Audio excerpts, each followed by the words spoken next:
The important thing is to hold back and not rush up. If they don't get away with an initial break on the first tackle from the tap, they'll try and put on something on the third tackle, which is normally a crisscross. There you see it. 5/8 making a break there. Kenny, of course, who played against us in the centre. You're about to see a Price score a try from dummy half. Not an important part of their play, but nevertheless the fellow can swivel out of a tackle and use his natural strength.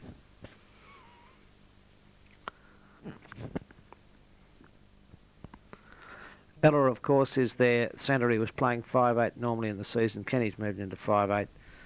Ella's a bad defender.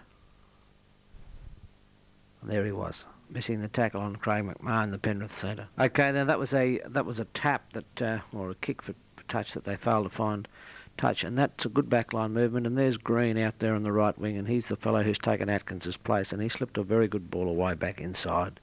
And he's the fellow, of course, that Warren will be marking.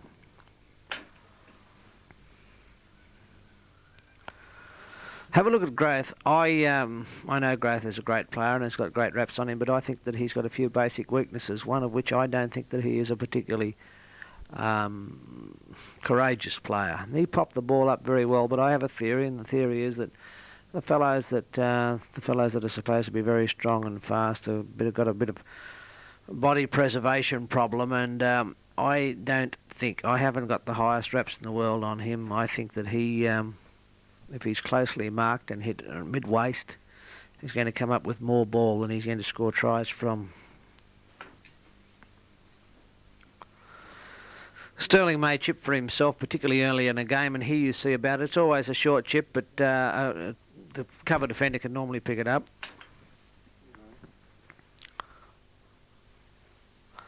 These crisscrosses are normally done on the third tackle, following the receipt of the ball from a kick-off or from a tap or something like that, and they normally make a little bit of value from them. The fellow taking the ball up now is the other second rower, and he's got a fairly high work rate. In his first game up in first grade, I noticed he played a very good game. There's the crisscross. It's really the second man, and it's always Sterling that runs off him. That's Ella. And inside to the replacement winger, the Warren's man at the weekend. Well, they put up a bomb from this particular tackle now, and Kenny is the one to note because he goes very high for bombs, and going high for bombs is something that I think that we've been missing in our game of late. Go now. Okay, now Penrith are going to do a bear in from this tap. It's warty in their language from what I remember, and it does work quite well.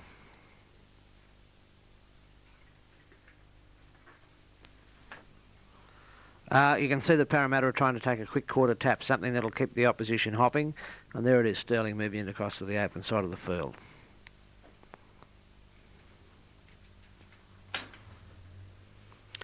You'll see Mackenzie, the fullback, grubbering for touch. The most important grubber fellows in their team are Sterling, number 1, followed by Mackenzie, number 2. Number 3, of course, is Stevens.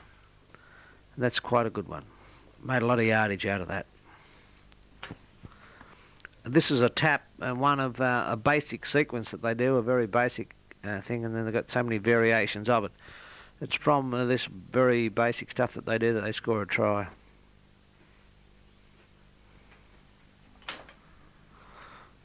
Watch Stumpy Stevens putting through a grubber kick. His normal grubbers are across to our right wing. Almost invariably any attempt that he will do will be in that direction.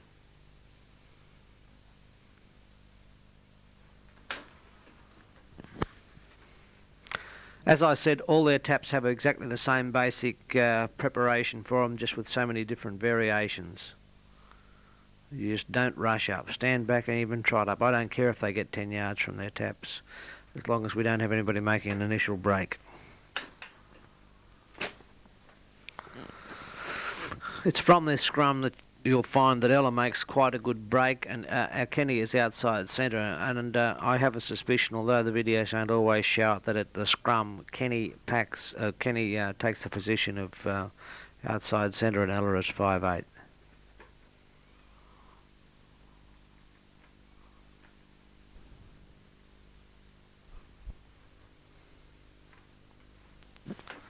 It's from this scrum that Growth on the left wing makes a very good break. I think that if you get up onto him quickly and tackle him about waist high in the same the same way that Reeves hates to be tackled, move up on him quickly and get him around about the waist. I think that might be the thing that Growth won't be able to handle. But if he's unmarked and if he sees a little bit of daylight, he's an extremely dangerous player. Okay, here's a tap that they didn't attempt to take a kick out. They just take the tap straight away, and you'll see the basic variation of this tap that they do all the time. You see, it's extremely complicated, but if you rush up, you're in strife. They make a very good break here, of course. There's Growth in dummy half. I do believe that I've heard stories that the bear will be out, and if the bear is out, Muggleton comes into the second row, which means that either one of their second rows will move up into the front row. Stumpy Stevens, by the way, has played for Eastern Suburbs as a front row. And it wouldn't surprise for me to see him take the tight head prop position. There's the bear unloading the ball. He's the flu man, and the ball goes out to Ella. And it's Growth on the inside. Growth turns it back into Mackenzie. A replacement player there who fucks it up. The bear can get some quite good tackles in, and he does get one on Charlie Frith, which you have seen before.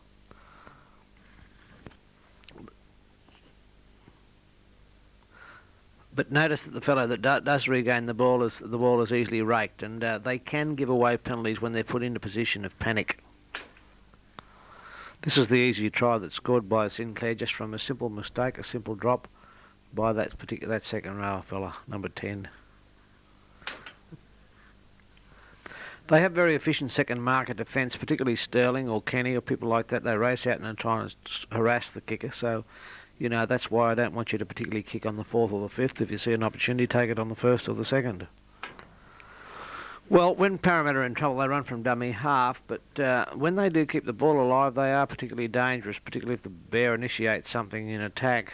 And I don't care particularly whether the bear plays or not, but when they are allowed to move the ball wide, which they'll do now, and keep it alive, that's when they are most difficult.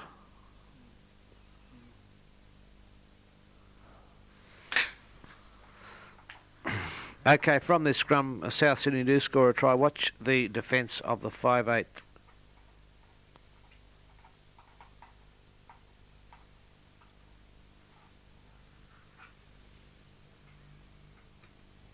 Largest hands in the history of Western civilization scores a try.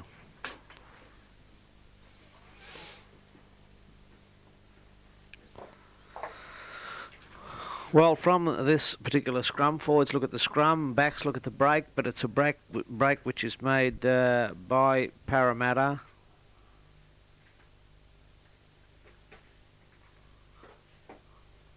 And it's Mackenzie, who's not particularly fast, but who has, I've noticed, been making quite a few scrum base break moves.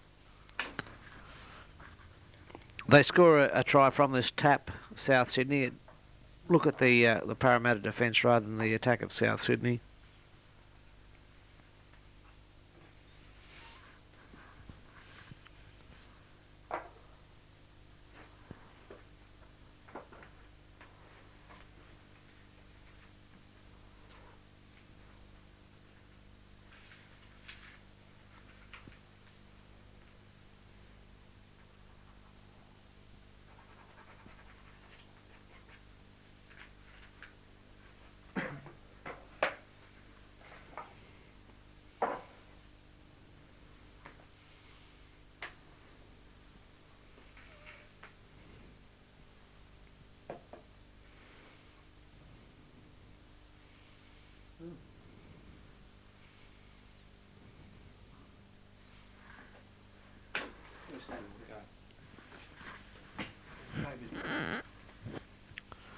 It's from this line drop out. By the way, at this stage, South Sydney have been defending the line for quite some time, and Parramatta received the ball from this line drop out.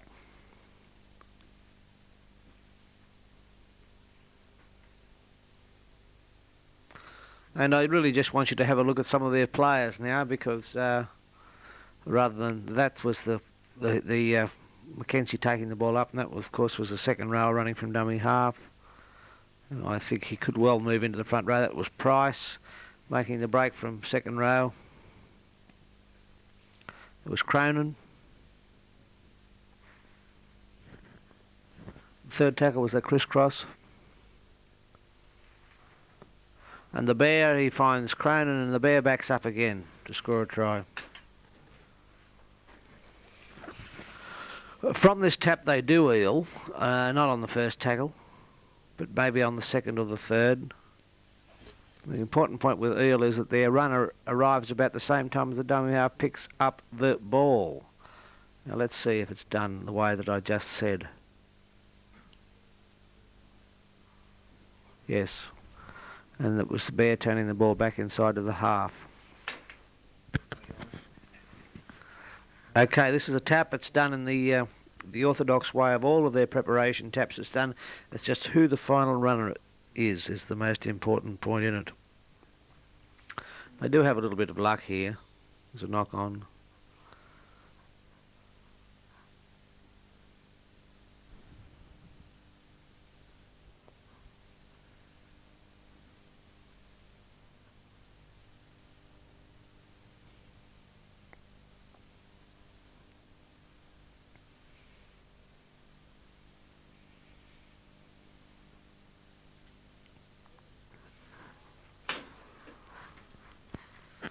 There is the Parramatta. Now they're going to score a try. I don't know when, but I've got my numbers down here to tell me that they are.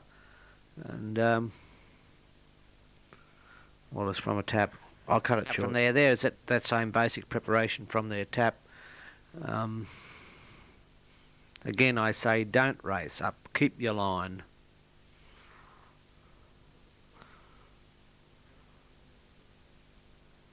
And that was the third tackle, wasn't it? That was the third tackle, the crisscross.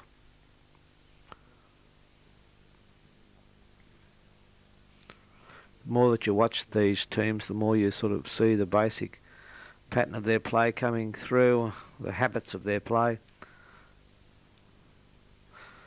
But I always get the impression with Parramatta, they're a change team. Whenever they keep the ball alive, they score tries, becoming more and more like those teams like Manly and St George of the past.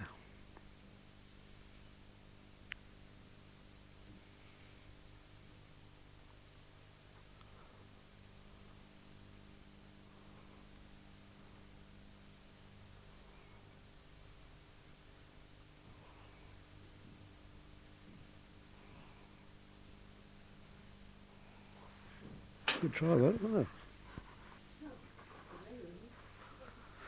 Well, look, they all look prancy and jittery at their taps, but you don't go sort of get agitated by it. You don't sort of race up and show the same sort of exaggerated enthusiasm that they do.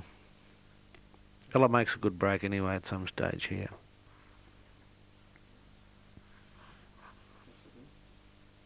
Well, he didn't. It's a wrong mistake. Now you are about to see the famous Cronin move. No, none of our anybody in our team should fall for it. We've seen it done many times. That time it was done one further wide of the ruck. Normally it's the halfback running across field, or the dummy half running across field that picks up Cronin.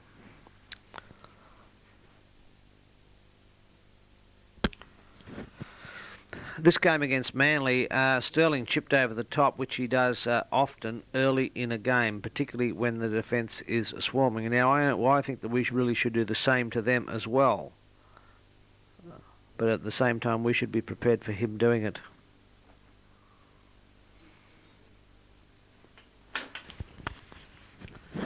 The reverse maxes, they've got pretty well down to a fine art, and there you see one, and they can be a problem if Growth is going to be the receiver, let me tell you.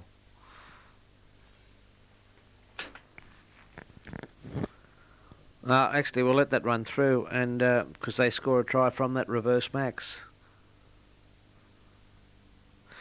It's a long time ago, this game. It was the equivalent of our game against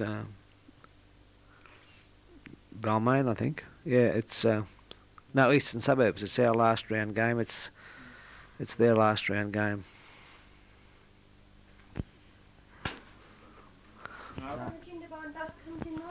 This is the game against Cronulla, and it's a short kick-off, and we'll just let it run for a while, just to show you the tremendous enthusiasm of the Parramatta defence early in the game.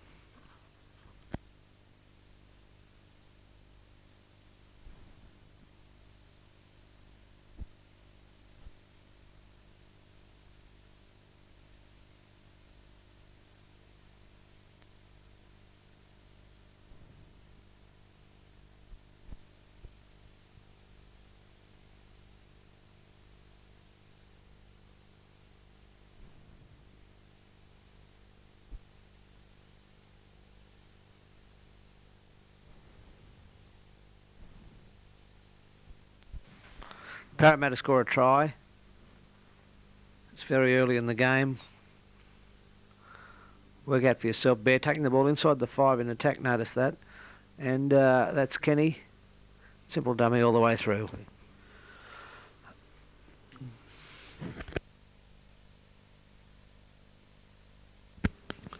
Parramatta make a very good break in the backs here, caused through one of the Cronulla defenders, Kurt Sorensen, going up too quickly. Just look the ease with which the break is made. And I am concerned about their backs because they've got a lot of speed.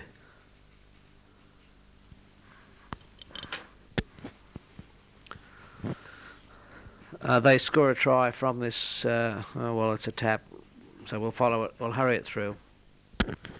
They've set themselves up for the Cronin move. Here it comes. Well, next tackle. From this tap, that's what they've set themselves up for. It's the Cronin move, this time done without Cronin.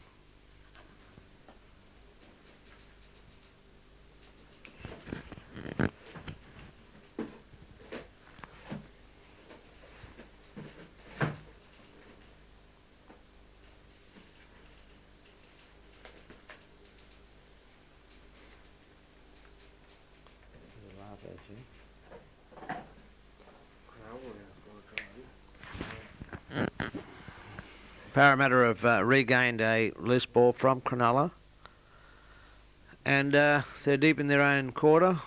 Let's see how they score the try.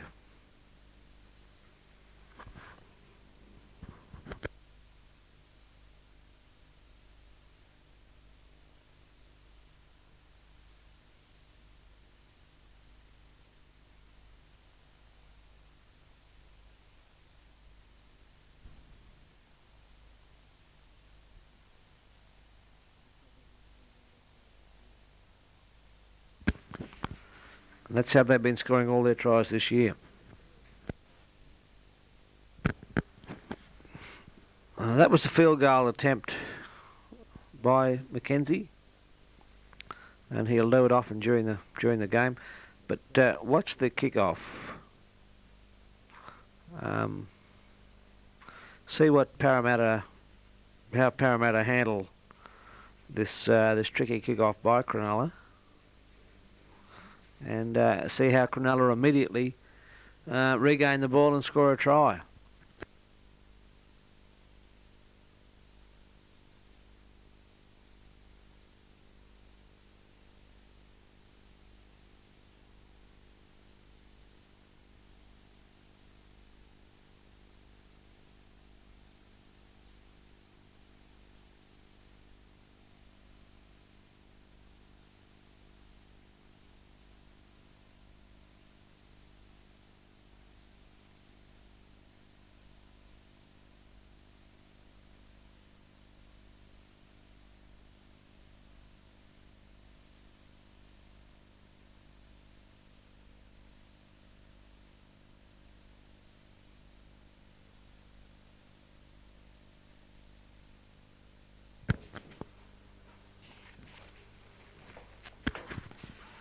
This is one aspect of the play that I want you to watch closely, and Gibson definitely does coach his players to lie on their tackle player once the opposition has gained some momentum. even to the extent of giving away deliberate penalties. This was a game where they were criticised for it, not the same extent as we were against Cronulla, but on the other hand, they were a little bit better acting at it than we were against Cronulla. It's Hilditch that incurs the penalty, but he did it at the right place really, and about the right occasion.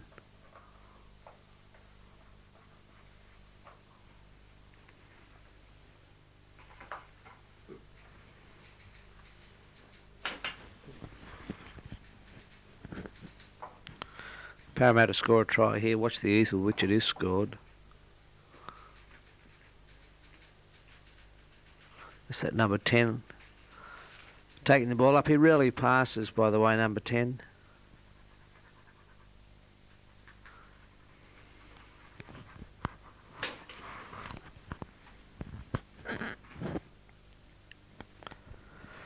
They score a try from this tap. It's a game against Canterbury, of course. It was prior to our game. It was equivalent to our game against Newtown, because after all, we do follow Parramatta through the comp.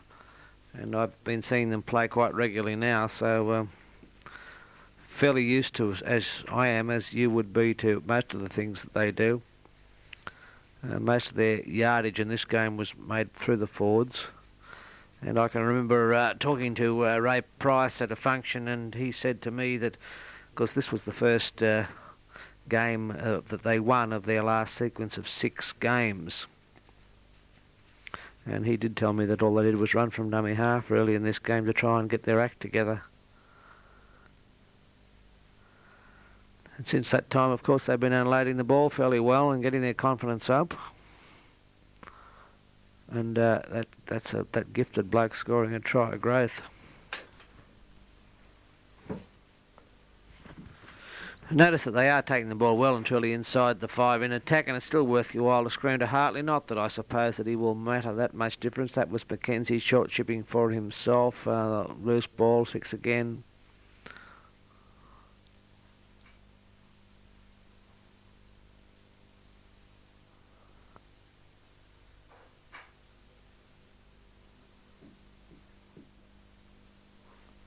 And from this particular movement, it's the taxation consultant that scores the try across. It's back to the left wing.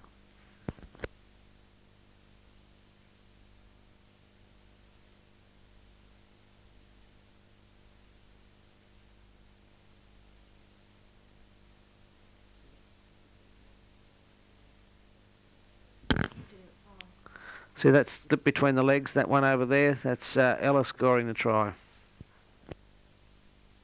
Just give you.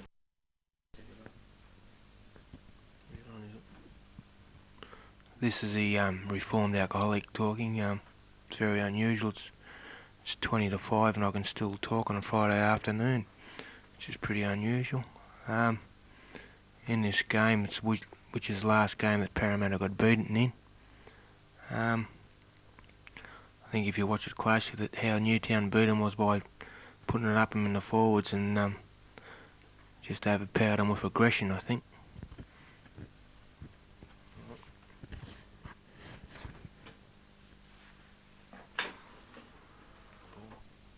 When that attack starts, running steps.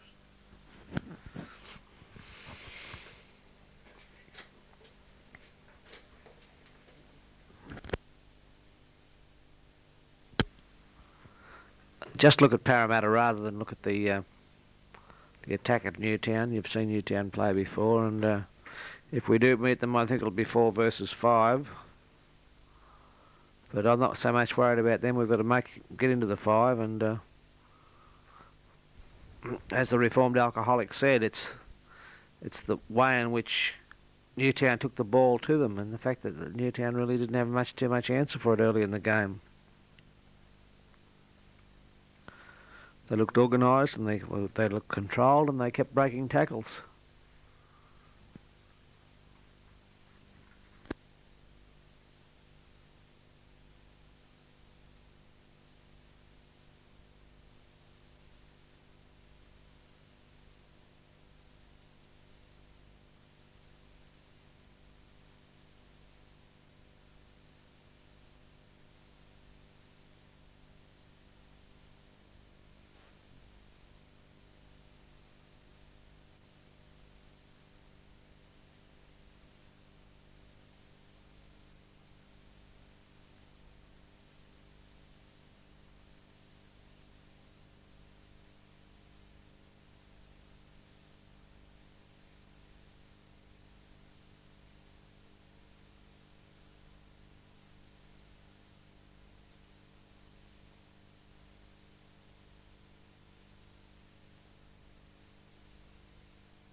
Their taps are good, as I indicated. Don't rush up too quickly, because otherwise you'll get that bloody growth going through and scoring a try.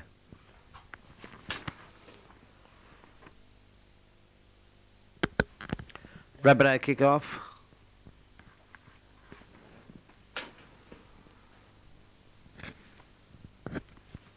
These are just about 2 minutes from the old compilation tape. They show Sterling on the loose ball from the scrum. And then it goes on to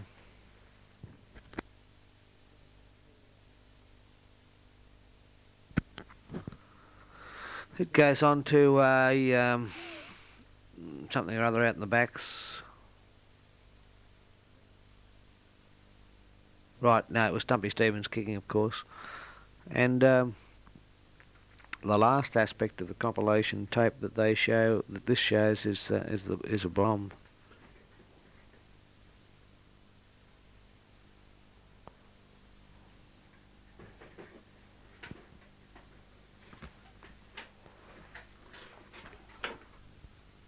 This turns out to be a try by somebody turning it back into Bobby Cooper, which is very effective by him, very effective against them, where they try and move up too quick. Be on in a minute.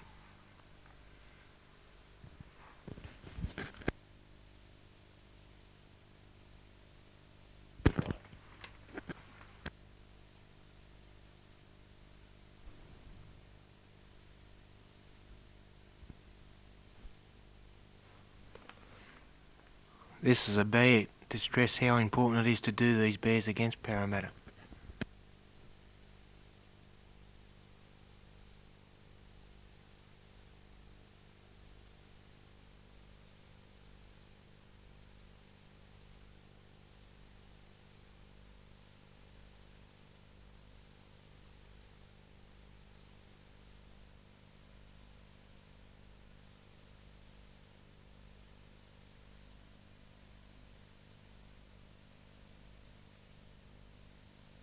Coxie, this is Ross Conlon knocking down passes by Mick Cronin, which he did 3 times in the game. Very effective. This is a bear in. Every bear we done virtually in the game worked out good, where we made a lot of ground out of.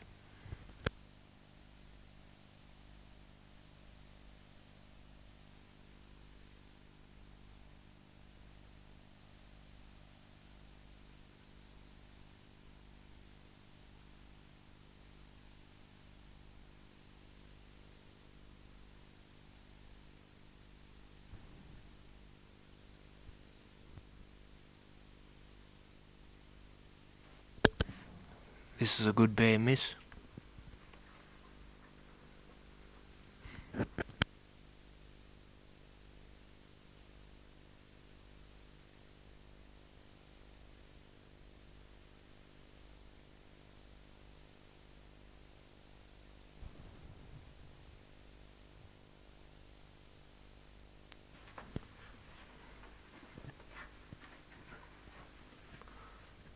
What's happened here?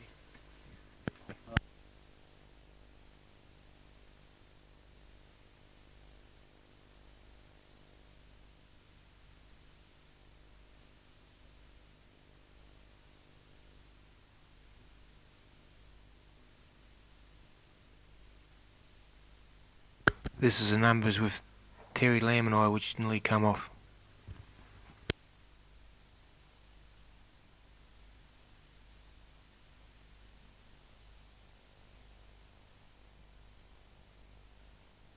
That's how we want all the players coming off on Sunday.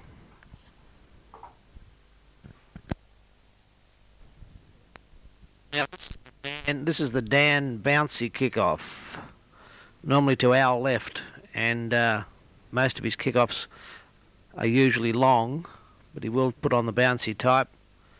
And this is the game, a Tooth Cup game against Cronulla, which was played about 10 days prior to our game against Cronulla. Have a look at Cartwright here, number 4, the bearded centre. I'm really only showing you this tape for you to get a look at him. The coach, Stacker, obviously rates him very highly because he hasn't played in their last 2 games against either Parramatta or Canterbury, and he's brought him into the team. He's formerly a second rower, and he's playing in the centres, and he didn't leap high for that bomb. Now this is the replay of a train line tap. Have a look at Foster particularly, and Zavanovic. Zavanovic is normally a fairly good defender. Obviously Foster was the fellow that had to take the hooker in this particular move.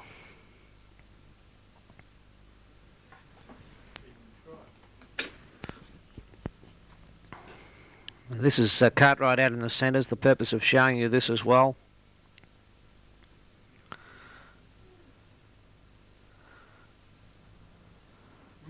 As you can see, he wasn't in the line and he came across in a sort of a cover position.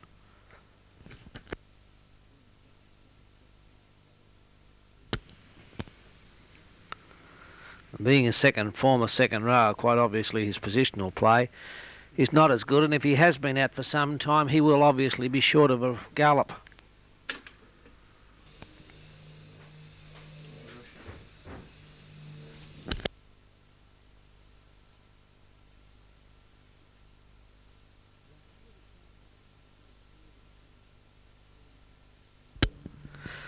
Right, have a look at Cartwright again here, the bearded centre. See what he does in this little bit of deception.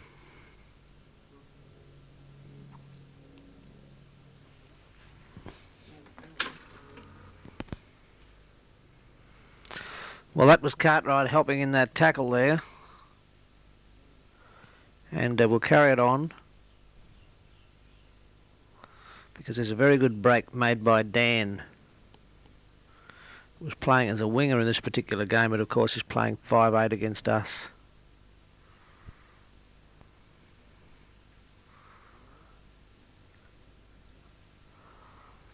That's War, the other front rower. He should be playing against us. Raymond slipped the ball inside to Foster, the half, who's playing against us, and here's Dan making quite a good break and chipping for himself.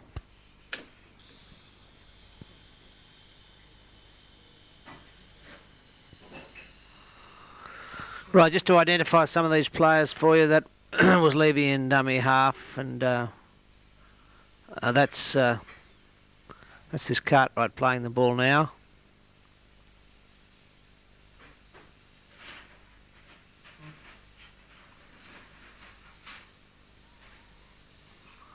Platt's playing it. Zavanovic.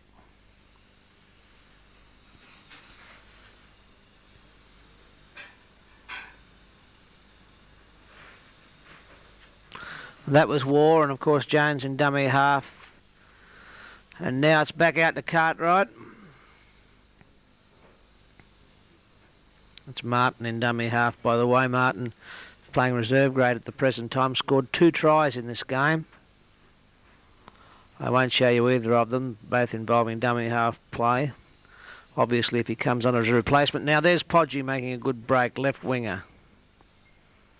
Getting back to Martin, that if he does come on as a replacement, you'll know what to expect. Inside to Platts, who's held up just short of the line. Now just have a look at this, because even though the big fellow Brayman isn't playing, somebody can short chip kick through. That gave Penrith the lead too, by the way. This game against Newtown is the equivalent to our game against Norths. You'll see Levy kicking across to the Newtown left wing, normally unusual. Normally it kicks across to the opposition right wing, but obviously on that occasion the wind was across field, away from the grandstand side of the field.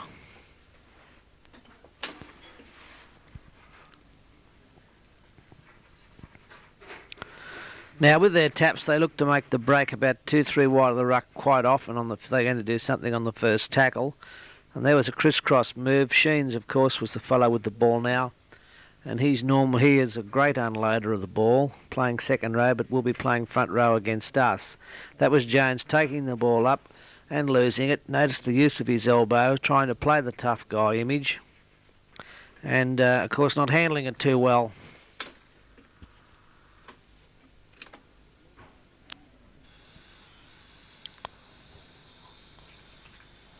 There's Levy putting up his left foot bomb. And Wright playing on the wing, centre against us, was the fellow that nearly forced a try. Now that's Vanovic playing well. But was the ball going to Dan? Dan played 5/8 in this game. He's wearing number 6. He has played there before. He has fairly good acceleration and fairly efficient passer of the ball. That's Platts playing the ball. And again we see a bomb put up by Levy.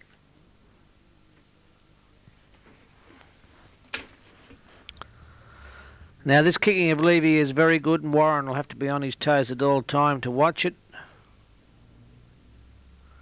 And he'll see a further example, again kicking across to their left wing with using the wind.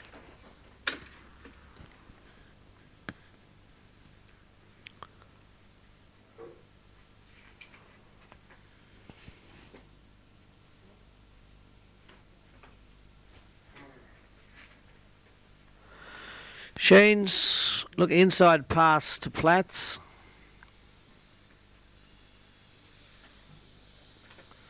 Sheen's very dangerous, good ball skills. There's that fellow there, got fairly good acceleration. That's the Simmons, formerly, of course, a hooker.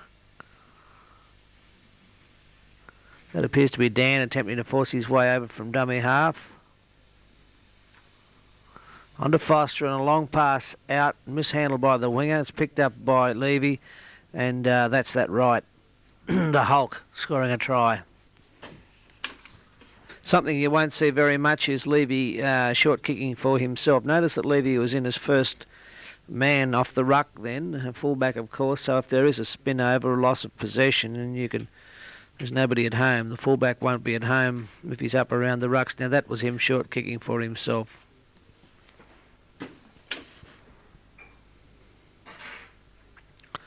Well, you'll see the replay of this try caused through Penrith assuming that the referee was going to pull play up, but in fact the ball did come off Platts' hand, which of course allowed the play on.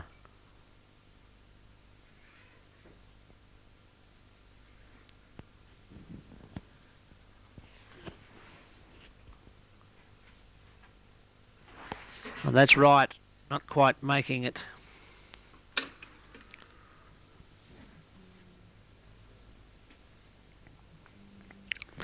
Platts has been running more, particularly down the blind, a lot more than he has been in previous times, and he's involving himself more in the play, and he's unloading better than he has before as well. As you know, as a defender, he's a hesitant front-on defender, and particularly loath, very unwilling to take blokes high because of his previous record of suspensions.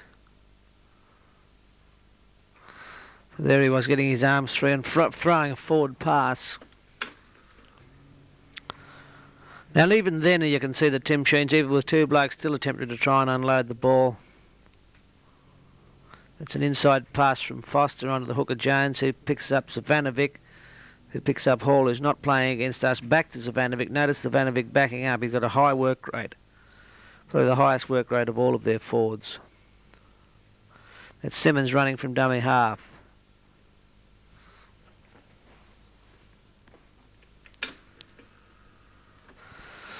Penrith won the toss and took the wind in this particular game. And you can see that Sigsworth forced his way over there, and it was largely caused through a collision between Dan as 5'8"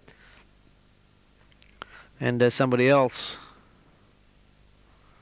Number 3, Craig McMahon. Craig McMahon, by the way, will play, I would say, would take the place of Cartwright, should he be out.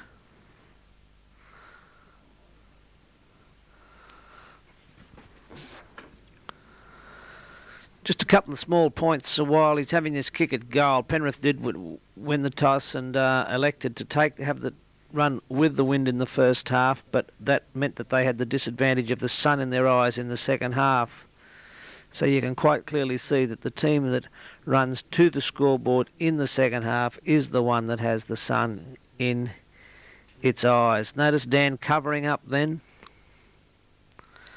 As you'll see a good run by Podgy, possibly from dummy half, or well, here it is now. Not quite, not maybe the run I wasn't thinking of.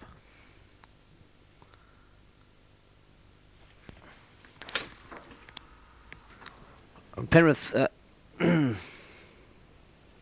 Newtown score a try, largely caused through hesitation in defence by someone. See if we can pick up who it is.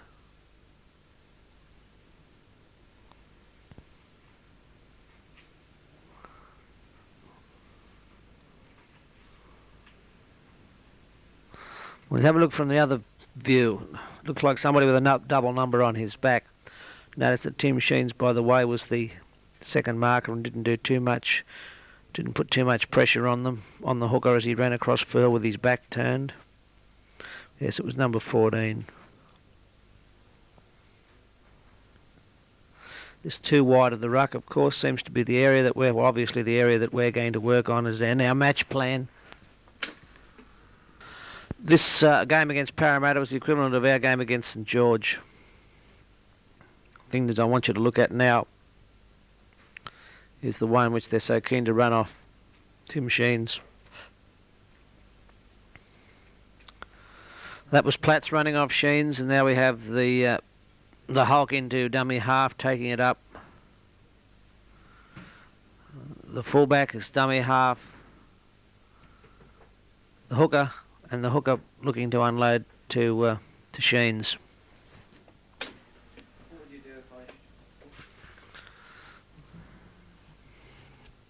The hooker gets his feet right across in the scrum.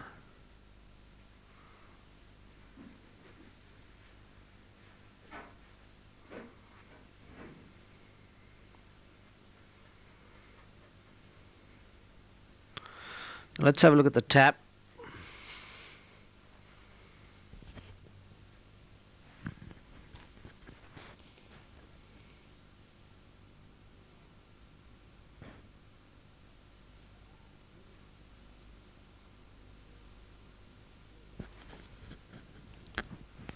Normally McMahon takes the line kicks, and he's a very, very good line kicker too, but obviously has got something wrong with him, an ankle or some injury that's prevented him from playing in the next week's game. That was a double aces looking to find McMahon on the burst.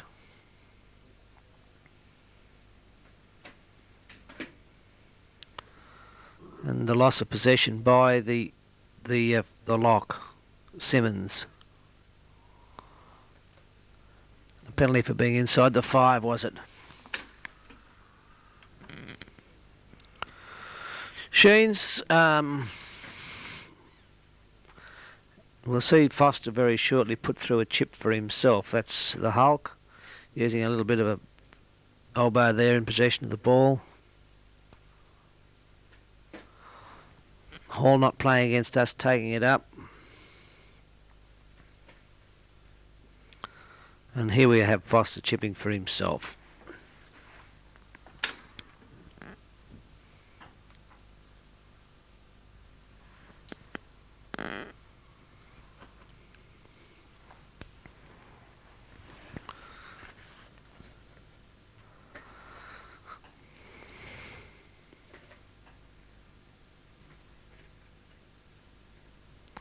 That's Podgy in possession of the ball now. Well, and Hall having a look.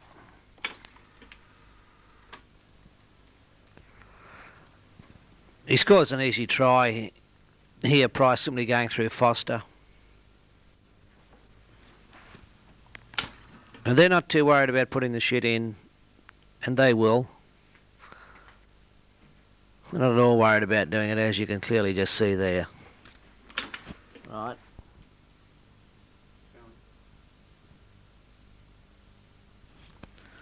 Now it's from this scrum that they score a try. It's scored by Dan.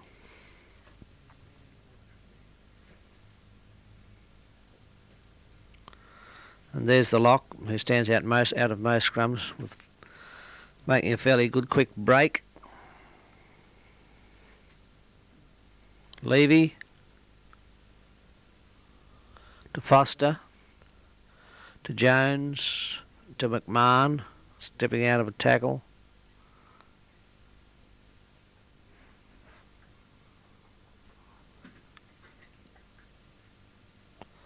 To Foster to Fenton, who was suspended following the Canterbury game for 1 week, keeping the ball alive onto Zavanovic.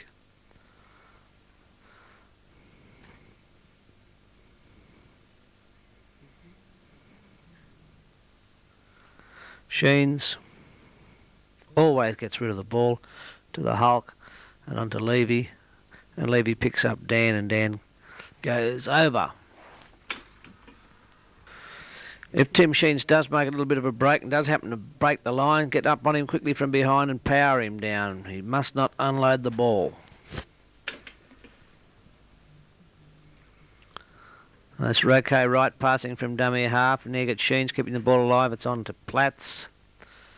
Platts keeping the ball alive, and there's the Hulk.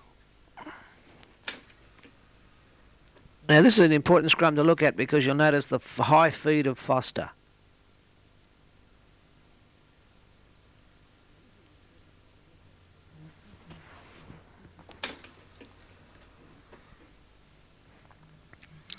Now with this tap, they do quite a good bear in, and Sheens is the pivot, and they call their bears Wardy.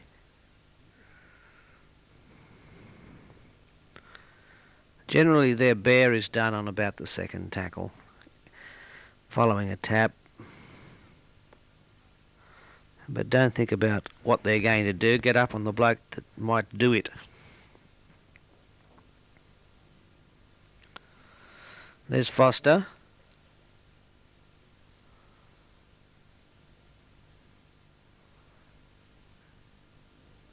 Jones stepping back inside, unloading to Zavanovic. Zavanovic onto Sheens, and Sheens on to McMahon. McMahon finds Foster, who's doesn't quite make it. There's Levy running the ball up from a kick.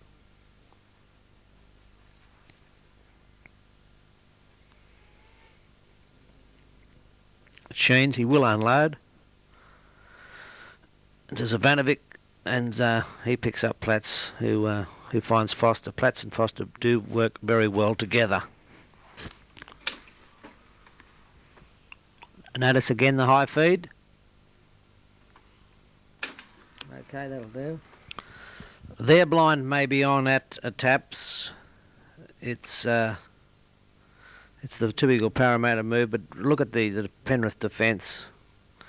There doesn't seem to be a centre there between the winger and Flats.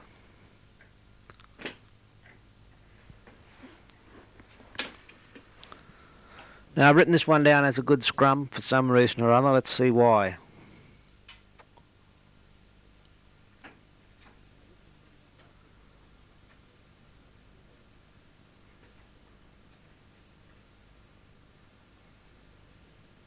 Well, it was more the break of Foster perhaps than anything else.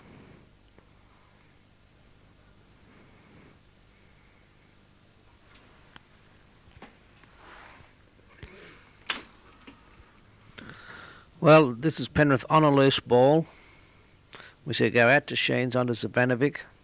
Zavanovic is unloading a lot more. Had a reputation in the past as always dying with the ball, never passing it. There's Tim Sheens now. Let's see if he can unload. Well, they're working up to him now. Let's put 3 onto him then.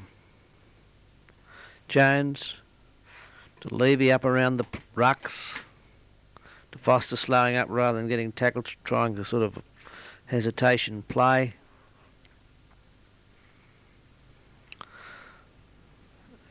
And that fellow there would have been the lock. Simmons. Zavanovic Platts to Sheens.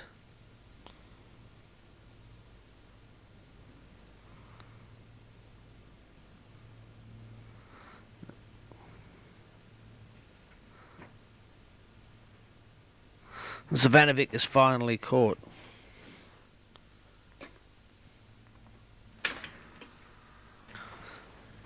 Well, we'll show you the scrum. Strike side prop for us will be Sheens.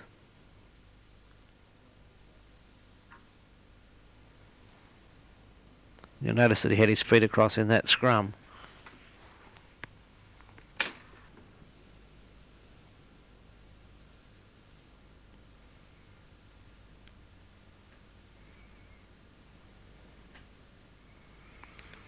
You can look at the Hulk and you can see that he's got no idea as far as ball skills are concerned.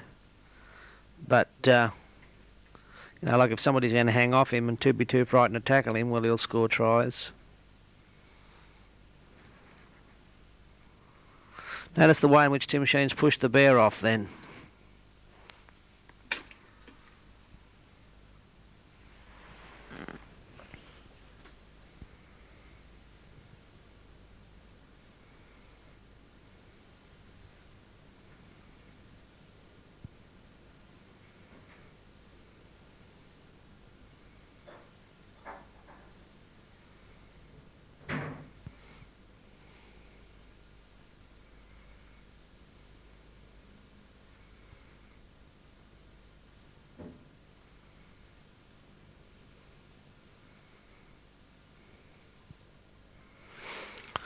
All right, that was right. A fairly long pass then on to McMahon. Back into right, backing up quite well.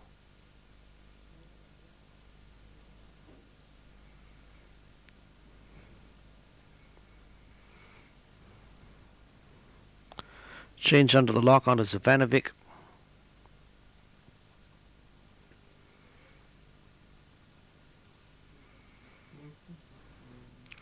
Jones, the hooker, out to Platts, slips the ball to right.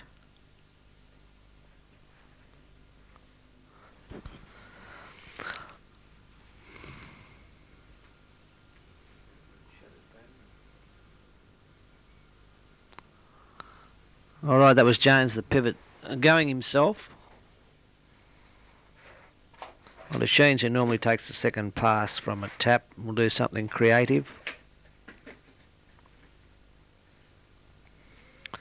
Platts playing the ball onto the hooker, onto the lock, I'm sorry. Back to Sheens. Sheens still manages to unload.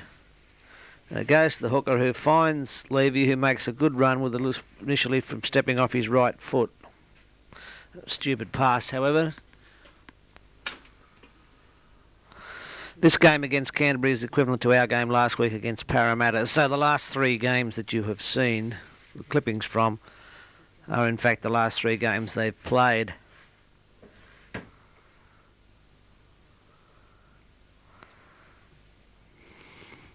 That's Zavanovic taking it up, the second tackle from tap. The third tackle they find Platts down the blind. The ball went through. Sheens not wearing number 13 in this particular game.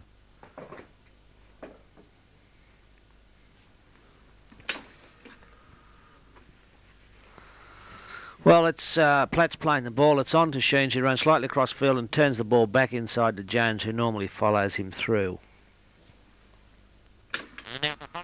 Number 3 in this particular game, that of course is right, and you'll see him miss a tackle over here where there is a little bit of subtle play by Canterbury.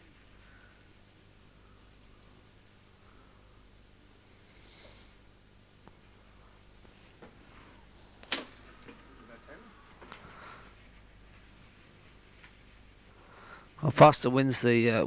Foster takes the ball from the base of the scrum, and there he is, straight from dummy half is Levy, tactically kicking across the Canterbury right wing.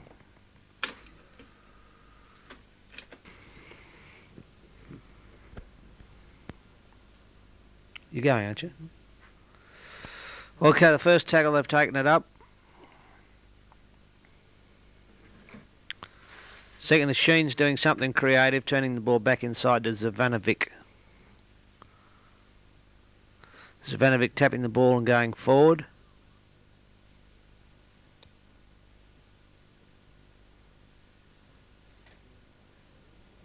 There's a sort of virtually a bear from dummy half, really, then.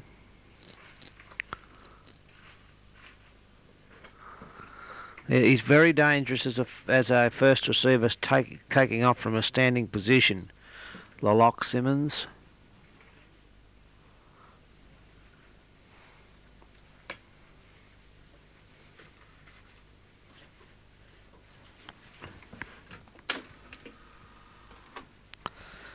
Zavanovic has a very high work rate, and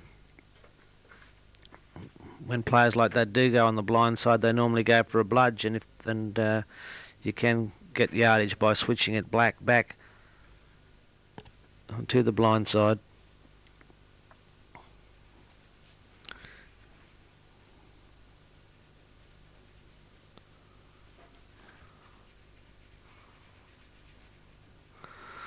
Well, of course, you should always play the game wide against Penrith. Now, this particular game, don't forget that after 10 minutes, Penrith were reduced to 12 men when the 5'8" was sent off. They were down by 10 points at half-time. There's one of those taps looking to find a runner about 2 wide of the ruck. And ended up winning the game by 4 points. That's Zavanovic tackled.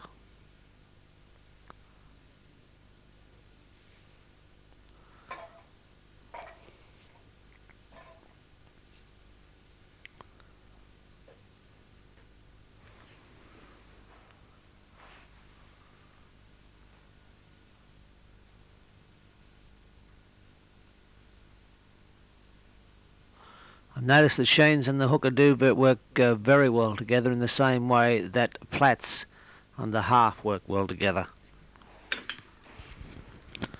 War, the tight head prop, not a good tight head prop. I noticed that the second rowers, when they form their scrums, ride up very high up the backs of the props.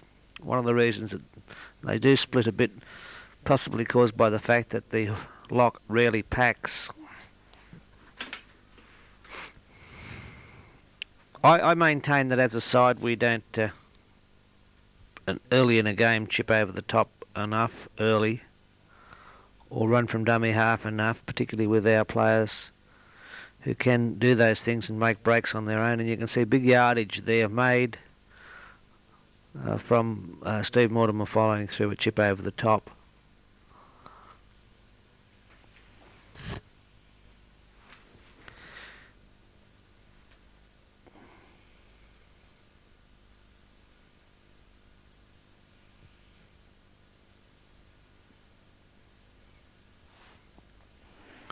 In fact, it's on the basis of all that yardage that they made that they score their second try here.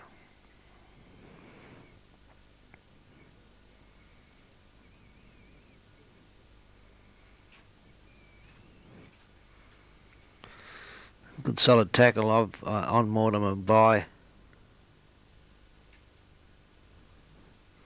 somebody or other, and that's a try straight from dummy half. This is a strange situation. I haven't seen them do a train line tap ever before. This appears to be a train line, and the point about it is that A, the first man in the train line, ends up going himself.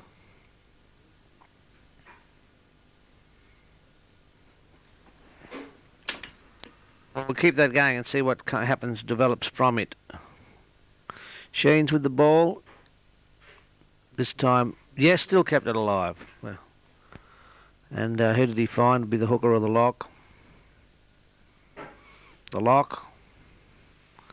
Onto Zavanovic, back into the Hulk.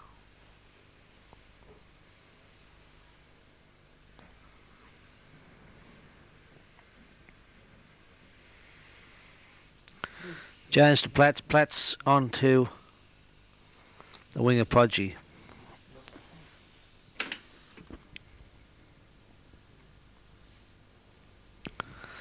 Foster does feed the ball high, and if it does disadvantage you, Jack, The way in which you can prevent that happening is, of course, for Dallas, Tommy as the strike side prop, to lower the height of the tunnel by the use of his arm.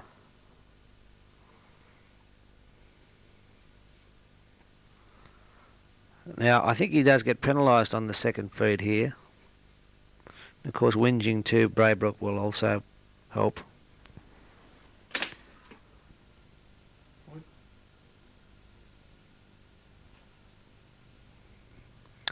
Right, now let's have a look at the second tackle. That was a winger taking it up then, I think. Taking the pressure off the forwards with only 12 men. And you got a bear in, or a sort of a... Not quite like our bear in, but you've seen that happen before on the second tackle following a tap. The use of Sheens as a pivot. That's War. Taking it up further.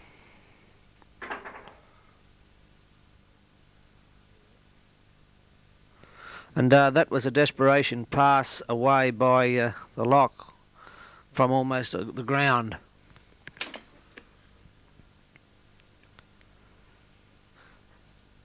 They're packing a four-man scrum here, by the way. Notice that Canterbury are forming a six-man scrum, which is ridiculous. And so, of course, Penrith still get the overlap. And that's Platts making a good blindside run.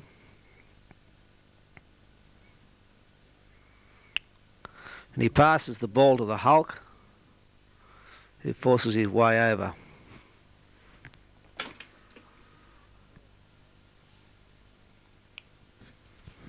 Okay, War taking it up. This time they played it wider, but still the ball went through Sheens. To Foster to Zavanovic, I think, and on to Dan playing on the wing, who chip kicks for himself.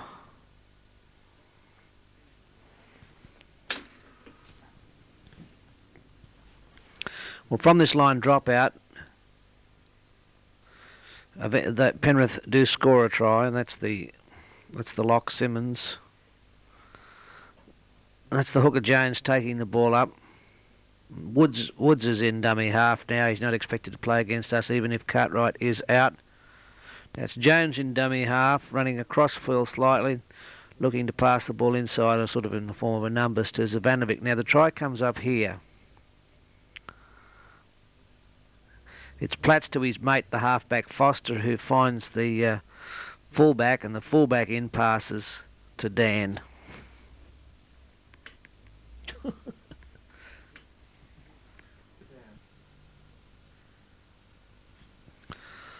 Well, that's a loose ball dived on by the ex-hooker, Simmons.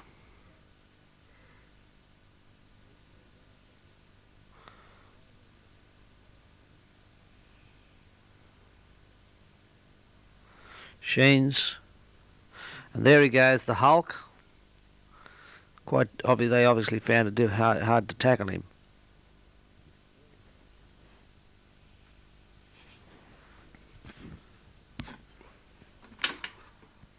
Well, a matter of a minute or so later, the Hulk scores a try, which is probably about the fourth one, or at least the third one that you've seen on this particular compilation tape.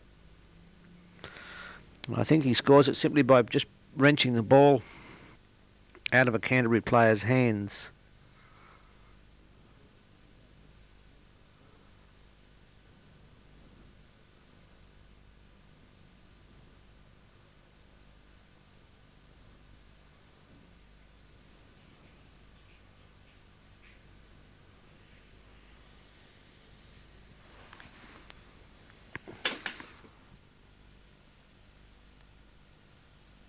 Platts keeping the ball alive, back to Foster. Foster on to Zavanovic.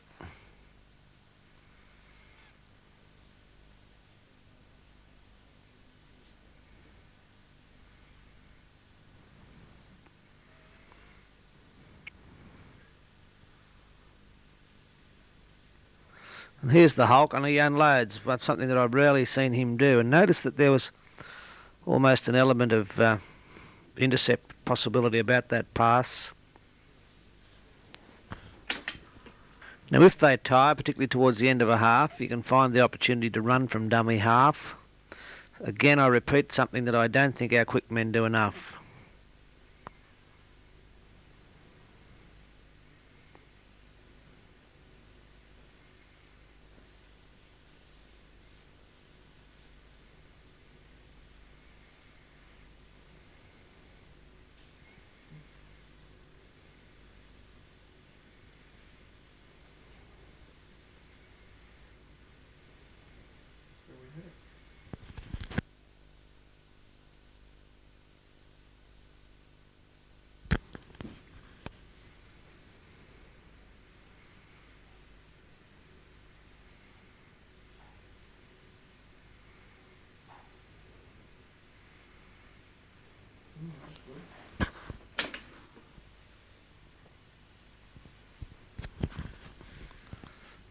Well, he kept his feed down a little bit that time, and Platt standing out of the scrum.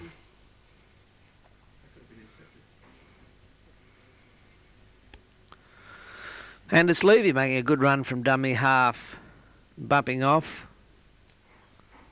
In fact, a try scored from this movement to give them a 4-point lead.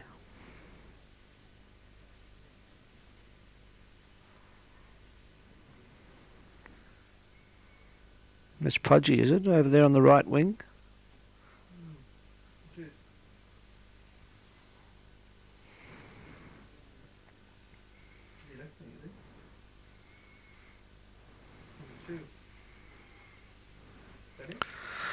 Yeah, well, there's in pass by Dan back into the fullback, the reverse of the previous try that you saw scored. Now, the way to play them is definitely wide. If you play a forward battler just taking the ball up, one out, negative stuff, they'll play the game better than you. You've got to put skill on them, and you've got to play the game wide, and you've got to exploit them. Ball skills.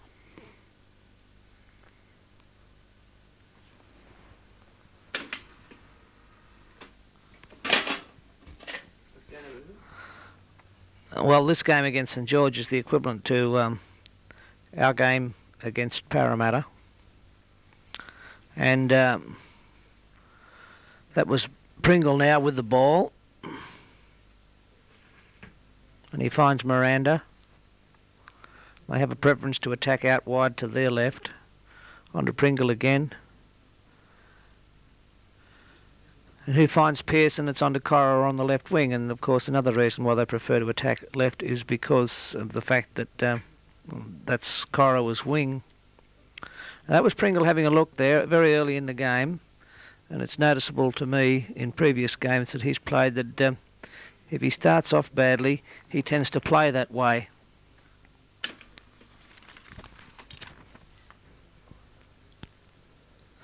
Now, the point, of course, with their taps is that you all move up in a line, not quickly, and you talk. The taps are quite complicated. They don't necessarily finish on the first tackle. And they tend to involve some form of aces. And there's, of course, there's the fullback Schaefer, although he's wearing number 6. It's the fullback Schaefer. He's got a fairly good left foot step. And there's their first try. Around about the third or maybe the fourth tackle, you'll find that Miranda will clear, always when they're in their own quarter.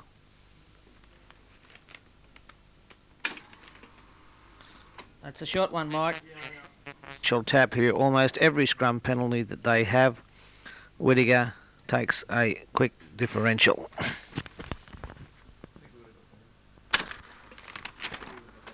Well, the strike side prop, of course, will be Kerry Hemsley. As the halfback really passes from the scrum. Notice how quickly that they're out of the scrum. That was the second rower in dummy half and the other second rower taking the ball up. That was Pillen who lost the ball then. And of course, he's not playing against us. There's quite a good sequence of play here by St George, where they do move the ball about. They do score a try, largely caused through the fact that the Balmain players weren't playing to the whistle. This referee, of course, was Braybrook, the same one that we have.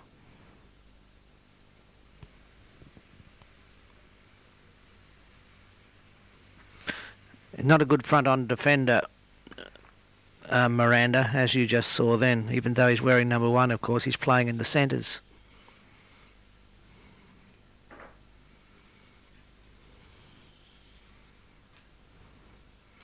They, of course, assumed that was a forward pass, but it was a try to. Just an interesting point from this scrum. It's penalty against St George, and you'll note that he allows them to take a kick for goal or something of that nature. The point, of course, is that it was a swearing penalty against St George, and swearing is not classed as the technical breach, and so consequently you can take a kick at goal.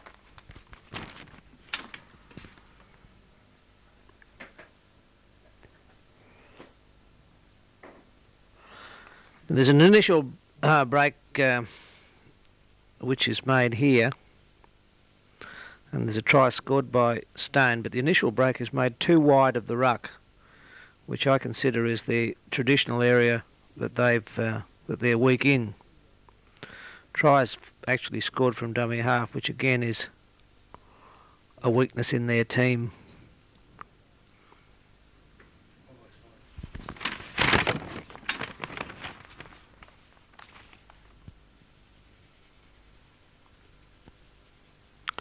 Well, St George again make a series of breaks here which leads to a try, and it's important to look at them, work out the way in which the try finally came. Also at the same time look at the defence of Balmain. It's Pringle now defending, and Pearce of course is the marker. They've run from dummy half twice, across field both times. There was a little bit of a hole there if Reddy could have got the ball just inside of Filipana.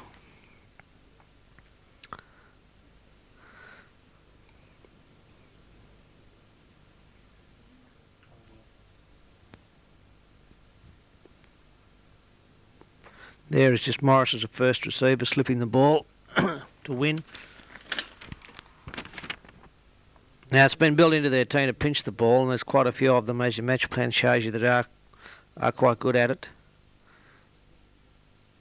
You'll find that Morris pinches the ball in this one, even though he's not playing. It's one that I wanted to show you just to indicate the fact that it's something that they regularly do.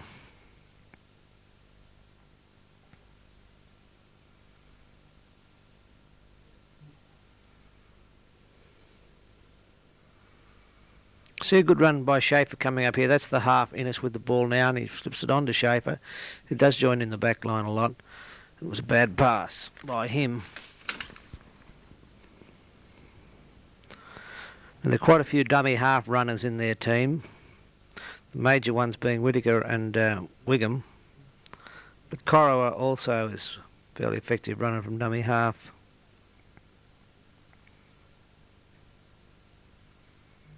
It's Pearce now. They do a lot of aces. That's the pivot man in the aces going and unloading to Filipana. Filipana, although wearing number 3, has been playing 5/8 for a long time this second half of the competition. That was Corin passing to Pringle.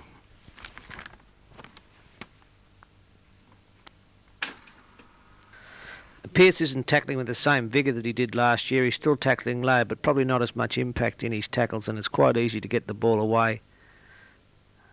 And as you just saw then,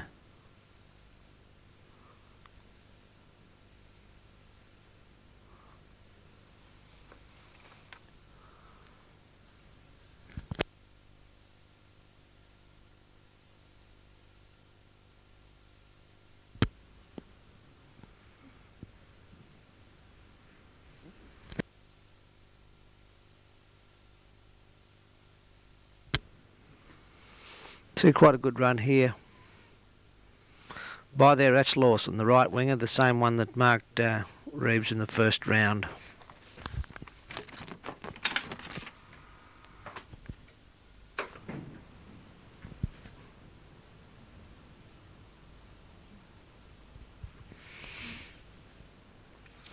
Well, of course, it's going to either be the hooker or the half that'll take the quick differentials, but this occasion that they don't. They kick for touch.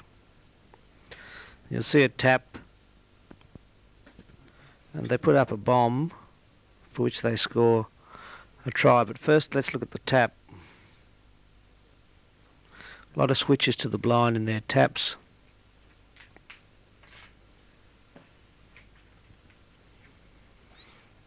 The one that I'm really thinking of is quite an elaborate switch, which you'll see later. There's Innes putting up a bomb, and it's quite well taken by Filipana.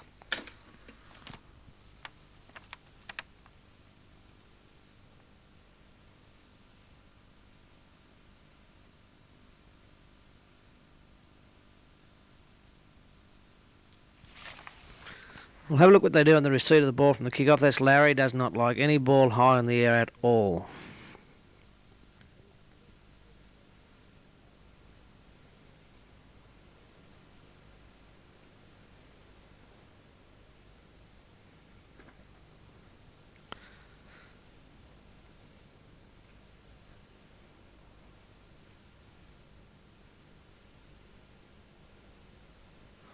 There's sort of obviously a move there that was on the way but didn't quite come off too well.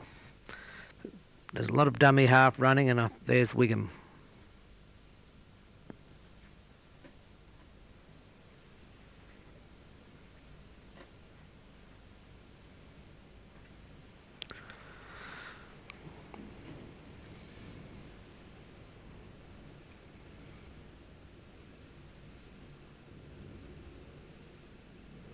And that was the fullback attempting to come in, then Schaefer.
You just see the way in which St George make their breaks, largely I think too wide.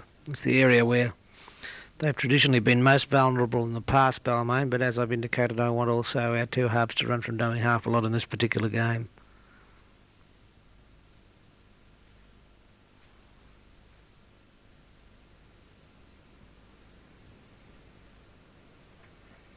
See, that's that area. They're two wide, hard, straight runners.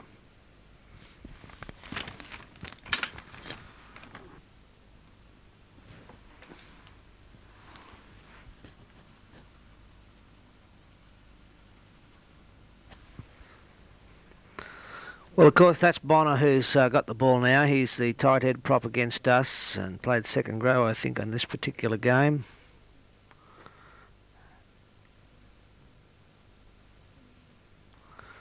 And we run it through to the tap. Miranda doing the clearing kicking to find touch, and it's Lawson now with the ball. Whittaker. And that's Bonner taking the ball up again. Hemsley, of course, will be taking his place. There's the switch back to the blind tap. Yes, that's the one that I was wanting to show you. Looking for Pringle normally. That's the fullback in dummy half doing an aces move, slipping it into the winger. And it's Whittaker now. Crossfield slightly. He does tend to run across field more than most hooker dummy half runners.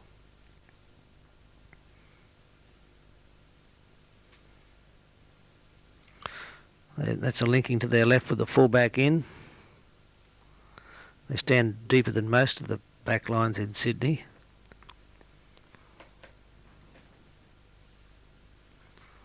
And of course the second round game last year at Leichhardt was one where they made a tremendous amount of yardage towards our right wing.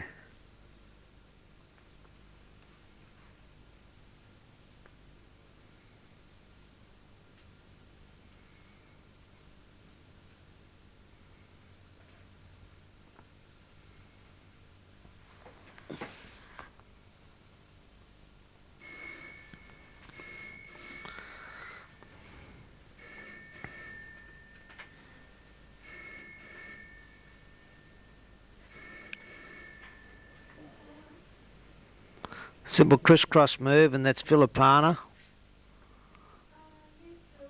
And he slips the ball away.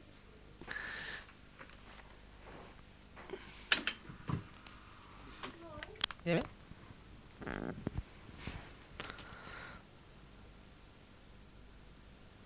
Let's have a look at their pack, the one which they've broken fairly quickly.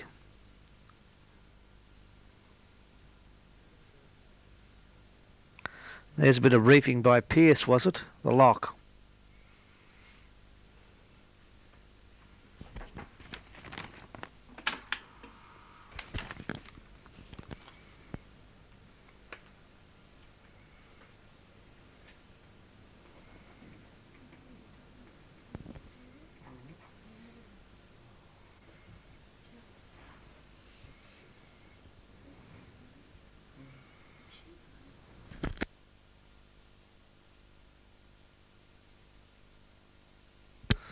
There's Pearce. He has got most of the skills, and he unloaded that ball in almost a desperate position. And there's a very good dummy half run from Whittaker.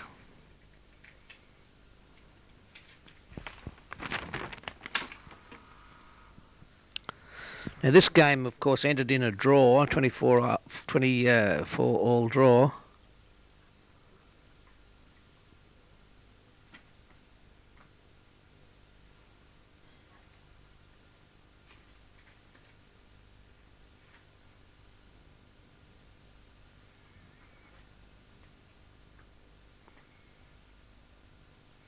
There's Whittaker running from dummy half and unloading. That's one of the things that he really can do well. And it's a try by Schaefer.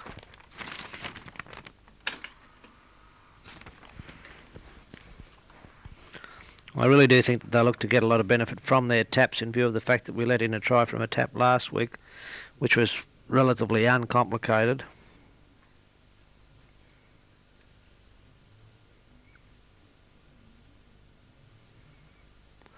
Of course, they're working for a field goal here. I think the score's a 24 all at this stage. Here's this switchback move again, looking normally for Pringle.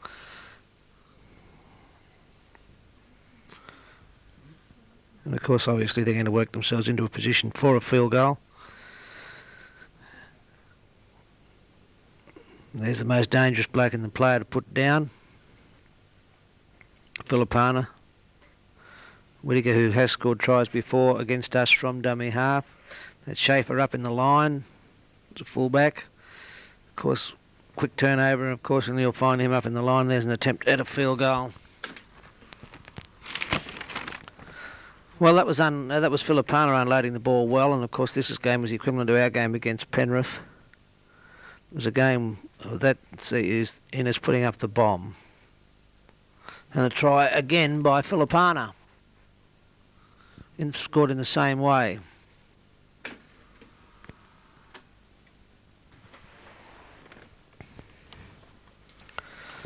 There's the winger Lawson settling from the tap. Innes in dummy half. It's an aces move. Quite a complicated slipped the ball to Hemsley there, of course, who's a good unloader. Moving across to their left, our right. The fellow making the diagonal run across there was Wigham, who unloaded to the lock, who picked up Schaefer, who was forced out. Just a sequence of play here showing you the attempts that they make to try and pinch the ball. They all have a go at it, and the ones on the sheet are particularly the ones that are the most noted for it. Pringle can get fairly aggro during a game and can doing a bit of chopping around the neck and things of that nature, and as you just saw then, he got away with it and he was spoken to.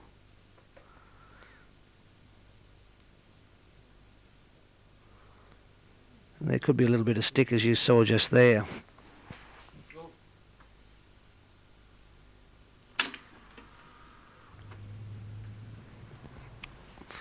Now, from this tap, you'll get another one of these good switches to the blind, looking to find Wigham, I think, this time on the burst. It's not always Pringle. That time it was Bonner, of course, who's playing front row against us. That was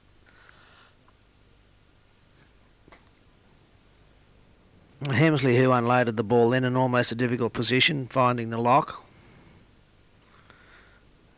There's Miranda coming hard onto the ball. Sorry, Wigham.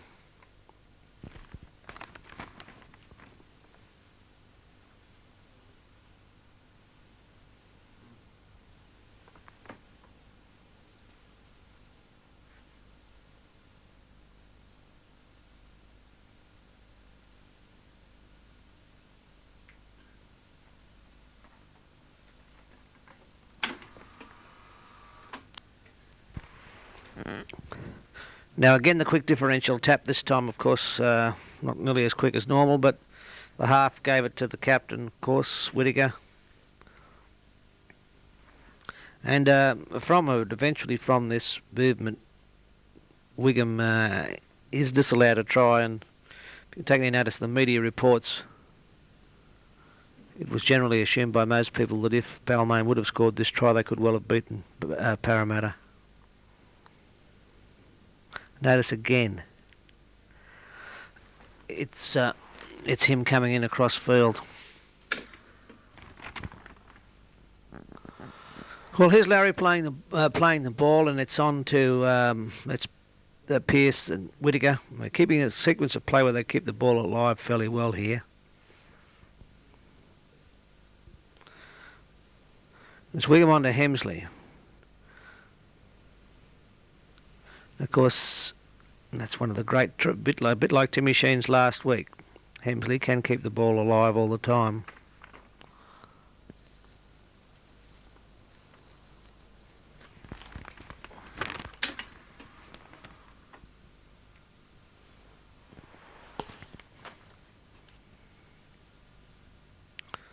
Look for a good bumping run here from Filipana. That's one. And another.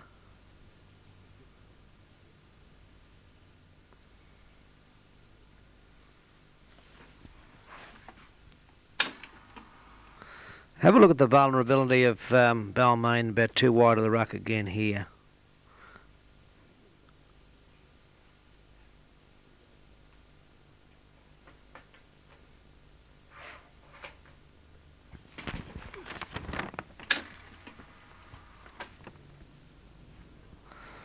They set themselves up for quite a good, a blindside break is made here by Parramatta. I don't really think that it was set up or prepared. I think it just came.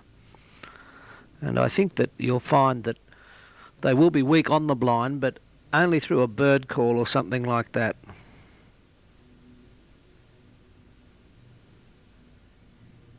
And it's followed up with a good run from dummy half, of course, which is also something that we're going to do.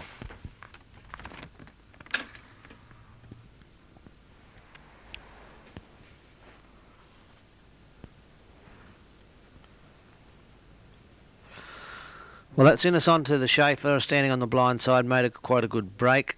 And it's the other winger, of course, into dummy half, running there. Fords are obviously well and truly out of the pack by this stage. There's Hemsley, the front row, taking it up and unloading quite well to Innes, who loses possession.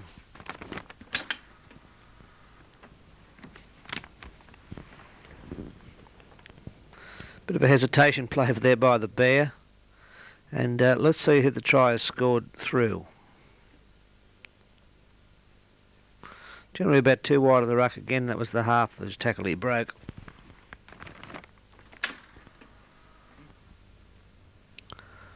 Now here's Larry over on the blind here. And let's see what Larry does. You'll notice what he does now is characteristic of him. It's on your sheet. Raking for the ball, and notice how far away he was from the sideline. Definitely does leave his blind exposed when he goes into marker on it.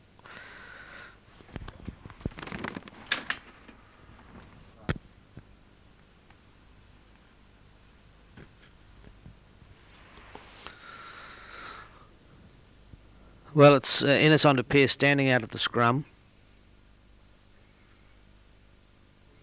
Filipano, another one of these good bumping runs. Definitely their most dangerous player in recent weeks.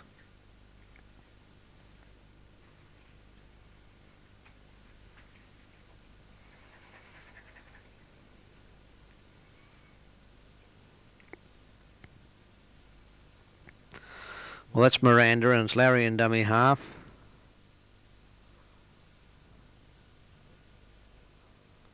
And Hemsley.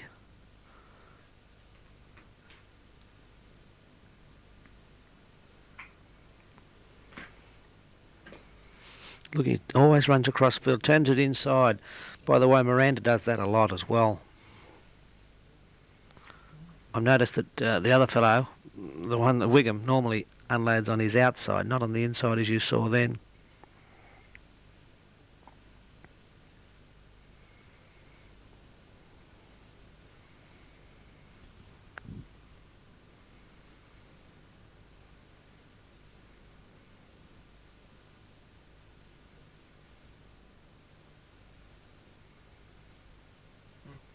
And that was Pearce attempting to unload the ball and losing possession.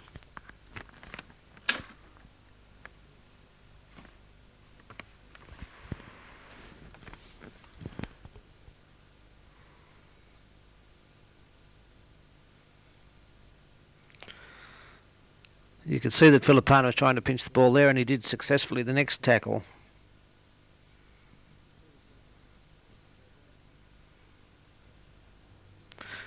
There's Schaefer coming in.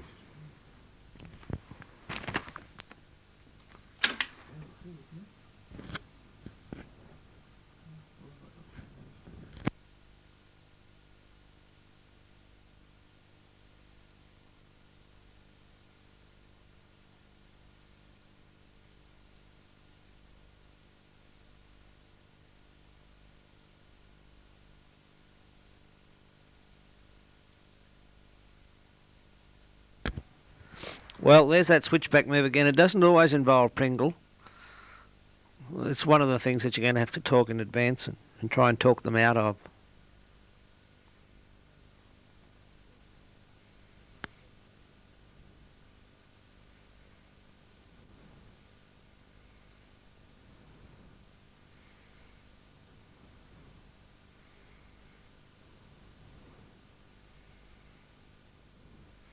Again, preferring to attack to their left, our right in defence.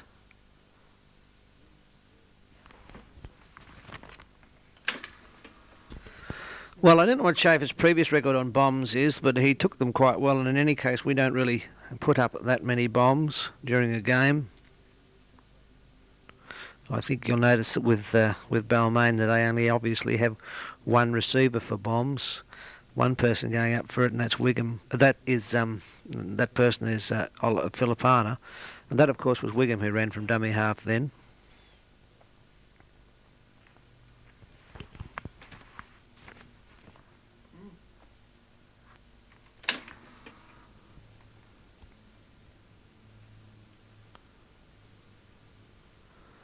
You can see quite a big gap developing on the Balmain blind side on Lawson's wing here.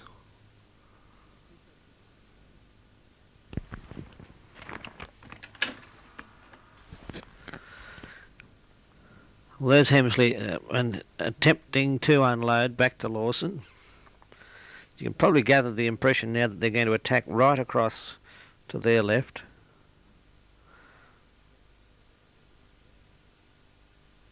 There he is coming diagonally across field.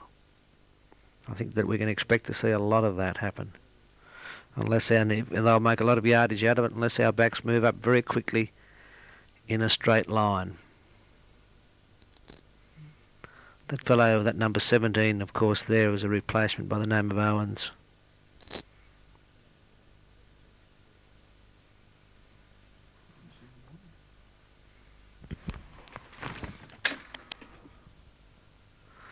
One of the things that I have noticed about Hemsley as marker, if you're playing the ball, you can put words on him and he'll concentrate on you, and the dummy half can go himself, of course, which is something that I really plan to do this game.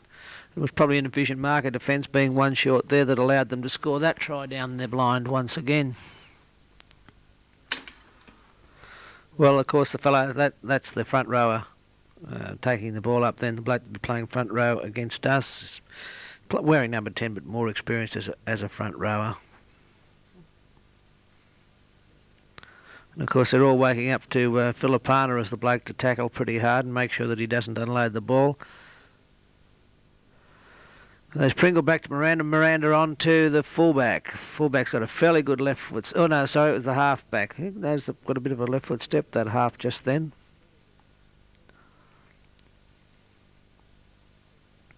Larry will try to go over from dummy half.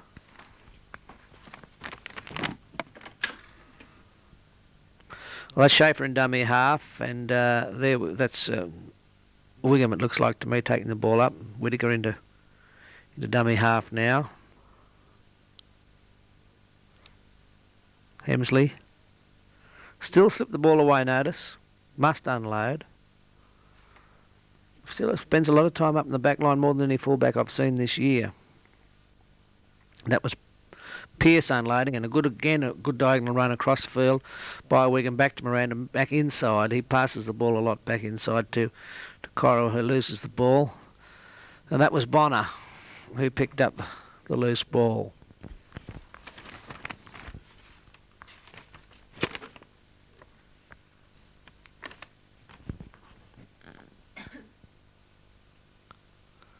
Now, they were still in this game at this stage.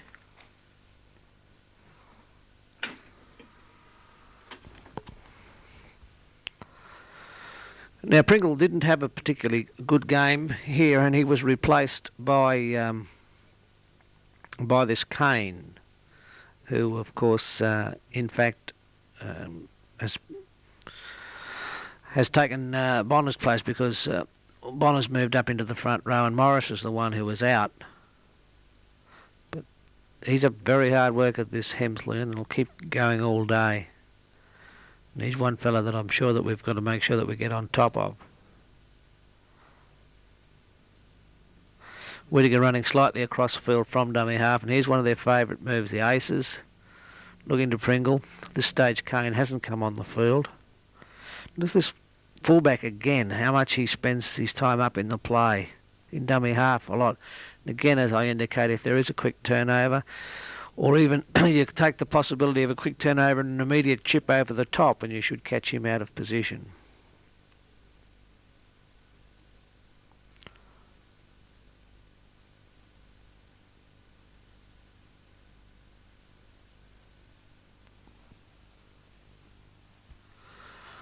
Well, at this stage, Parramatta do take a kick at goal, which puts the game beyond any doubt whatsoever. It gives them a lead, where Balmain can't come back. There's very little else left to show you on the tape, except to remind you that we'll meet in the car park at 12:30, and we'll go up to Bert's Pub, and I'll watch a tape which Michael Herger's prepared for you. And just remember that we've got to win the game, because of the possibility that Manly can get beaten and That's really what we're in the competition for at this stage. We're alive, and while ever we're alive, we're always